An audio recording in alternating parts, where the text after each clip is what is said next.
दोस्तों, दिनाक्षी short hand में आपका स्वागत है।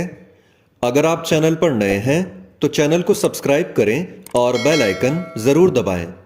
आज की संपादकीय डिक्टेशन 744 शब्दों की एक डिक्टेशन रहेगी जो कि 80 शब्द प्रति मिनट की गति से बोली जाएगी।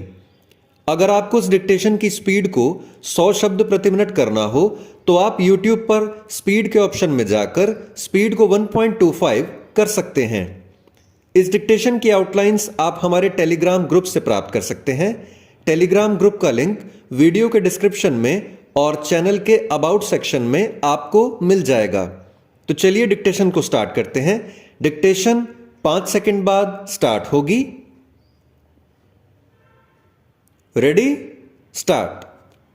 अहमदाबाद बम धमाकों के लिए जिम्मेदार 38 दोषियों को मौत और 11 को उम्र कैद की सजा सुनाए जाने के साथ ही आतंक के खिलाफ लड़ी जा रही लड़ाई आगे बढ़ती दिखी, लेकिन इसकी अनदेखी नहीं की जा सकती कि यह फैसला आने में 14 साल लग गए।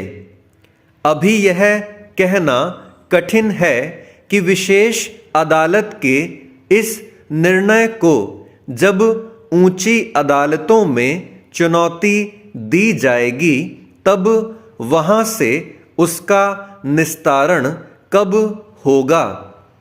स्पष्ट है कि ऐसी व्यवस्था बनाने की सख्त जरूरत है कि आतंक से जुड़े मामलों का निस्तारण यथाशीघ्र हो।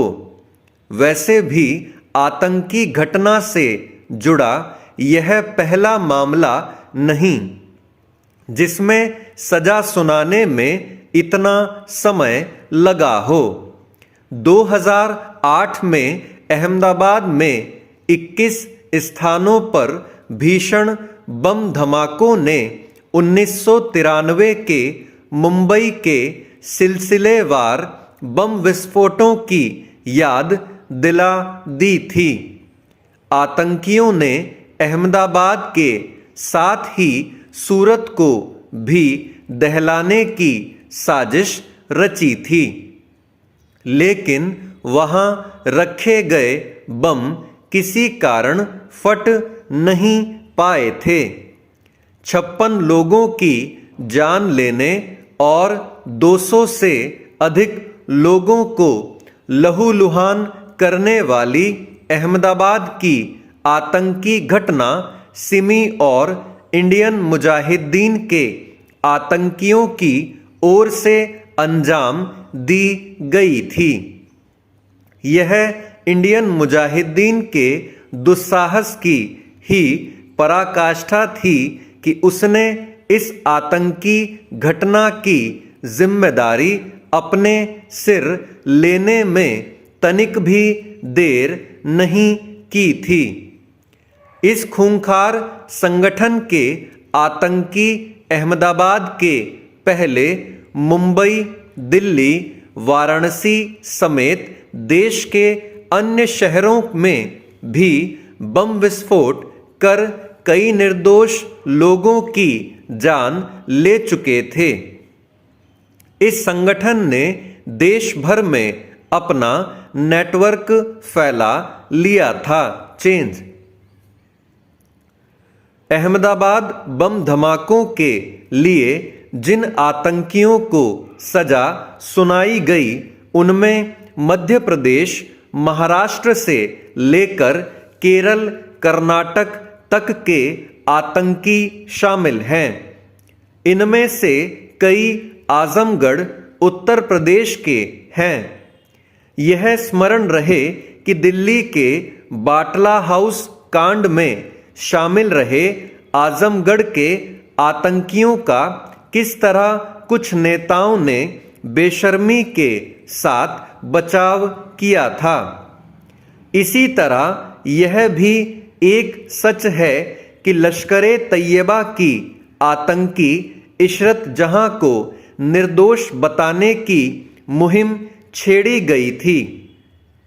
यह ठीक है कि हाल के समय में आतंकी घटनाओं और साथ ही आतंकियों के दुस्साहस पर लगाम लगी है, लेकिन आतंकी और अतिवादी तत्वों से हमदर्दी दिखाने वालों की कमी नहीं। गत दिवस देश की राजधानी दिल्ली में जिस तरह विस्फोटक बरामद किया गया, उससे भी यह पता चलता है कि आतंकी तत्वों के प्रति सतर्क रहने की आवश्यकता अभी भी है। इस सतर्कता का परिचय देने के साथ यह भी ध्यान रखा जाना चाहिए कि हिजाब विवाद को भड़काने में पीएफआई नामक जिस संगठन का हाथ देखा जा रहा है, उसे प्रतिबंधित किए जा चुके संगठन सिमी का नया अवतार माना जा रहा है। चेंज। बेसहारा पशुओं से बर्बाद होती फसलों का मुद्दा उत्तर प्रदेश विधानसभा चुनाव में आजकल खूब गरमाया हुआ है। ग्रामीण इलाकों में बेसहारा पशुओं की समस्या गिनाते वक्त इस तथ्य की अनदेखी नहीं की जा सकती कि इसका वास्तविक जिम्मेदार कौन है। आखिरकार ये छोड़े गए पशु किसानों के ही हैं। उन्होंने ही दुधारू रहने तक उन्हें खूंटे से बांधे रखा और जब उसे सहारे की जरूरत हुई तो चारा पानी तक से हाथ खींच लिया। यह हमारी संस्कृति तो कभी नहीं रही। किसानों ने तात्कालिक लाभ के लिए जिन्हें बेसहारा छोड़ा था, आज वही बड़ी मुसीबत बन गए हैं। वे शायद भूल गए हैं कि इन पशुओं के मालिक वही हैं और उन्हें ही इनकी देखभाल की जिम्मेदारी उठानी चाहिए थी। उन्होंने ऐसा नहीं किया, लेकिन प्रदेश सरकार ने गौवंशीय संरक्षण को लेकर जिस तरह की संवेदनशीलता दिखाई, वह वाकई काबिले तारीफ है। उसने हर पशु के खान पान की व्यवस्था के लिए 30 रुपये प्रतिदिन की दर से पशुपालकों को भुगतान किया है। यही नहीं, गांव-गांव शेड बनाकर गौशाला खोली गई हैं।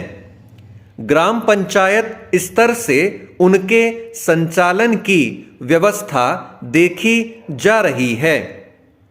यह और बात है कि गौशाला की निगरानी के लिए गठित किए गए तंत्र की ढिलाई और मिली भगत के कारण बेसहारा पशु फसलों को नुकसान पहुंचाने में सफल हो जा रहे हैं। आगरा के फतेहाबाद ब्लॉक में बुधवार को 5 अस्थायी गौशाला में बदइंतजामी बताती है कि स्थानीय अधिकारी कितनी लापरवाही दिखा रहे हैं। ये गौशालाएं 1 फरवरी से ही शुरू की गई थीं। यहाँ रखे पशुओं की देखभाल में हो रहे खर्च के भुगतान के निरीक्षण में न चारा पानी की कोई व्यवस्था मिली, न ही तारों की बाउंड्री। कई स्थलों पर बेसहारा पशु भी नहीं मिले। एक जगह कुछ गोवंश खुले में घूमते दिखे, जिसे ग्राम पंचायतों ने अस्थायी गौशाला बताने की कोशिश की। लापरवाही दिखाने वाले अधिकारियों से भी जवाब मांगा जा चुका है। स्टॉप। दोस्तों, डिक्टेशन अच्छा लगा हो तो वीडियो को लाइक और शेयर करें और चैनल को सब्सक्राइब करके बेल आइकन जरूर दबाएं। इस डिक्टेशन की आउटलाइंस आप हमारे टेलीग्राम ग्रुप से प्राप्त कर सकते हैं। तो चलिए अब आपसे अगली वीडियो में मुलाकात होगी। तब तक के लिए धन्यवाद।